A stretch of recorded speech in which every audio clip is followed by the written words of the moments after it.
6h19 sur Europe 1 et on retrouve maintenant la bonne idée du jour décortiquée pour vous par Jean Z dans la chronique des initiatives positives. Bonjour Jean. Bonjour à tous. Alors ce matin, vous transformez, alors attention, des chewing-gums en jeux de plage, c'est ça ? Alors pas moi directement, celle qui est derrière cette initiative positive s'appelle Marine Guilbault. Marine Guilbault, étudiante de 23 ans en Master 2 de Sciences pour l'environnement, parcours gestion de l'environnement et écologie littorale. Elle a créé il y a 2 ans sa société Créagum avec des objectifs clairs comme collecter, recycler et revaloriser les chewing-gums tout en sensibilisant sur la préservation des écosystèmes marins. Alors comment s'y prend-elle en fait ? Déjà, il faut dire qu'elle a beaucoup à faire. Le chewing-gum serait le 2e déchet urbain après les mégots de cigarettes. Il met en moyenne 5 ans avant de se décomposer à l'air libre, mais c'est 25 ans sous l'eau.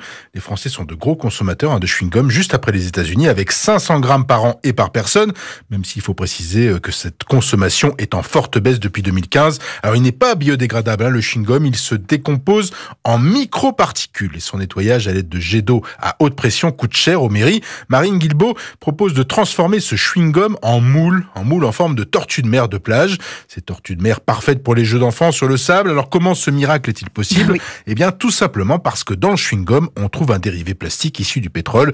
Créagum travaille ainsi avec des partenaires pour mener à bien sa mission. L'entreprise Plaxtil qui recycle la matière et un designer pour créer les moules de tortues. Mais alors comment elle fait cette entreprise pour récupérer ces chewing-gums ? C'est là la grande problématique de ce type de recyclage inattendu. Il n'y a pas de filière en l'état. Marine Guilbault a installé des collecteurs dans des établissements scolaires, à l'université de La Rochelle par exemple, dans des entreprises ou alors lors d'événements. Mais il faudrait installer ces collecteurs là où se déplacent les consommateurs de chewing-gum, c'est-à-dire dans la rue. Sauf que là, ça se complexifie au niveau des autorisations administratives. Reste que depuis le 1er janvier dernier 2024, la loi impose le tri et le recyclage des chewing-gums, mais pas la collecte. Vous voyez la différence ? Il y a une autre manière de récupérer ce chewing-gum, c'est qu'il y a une date limite de consommation.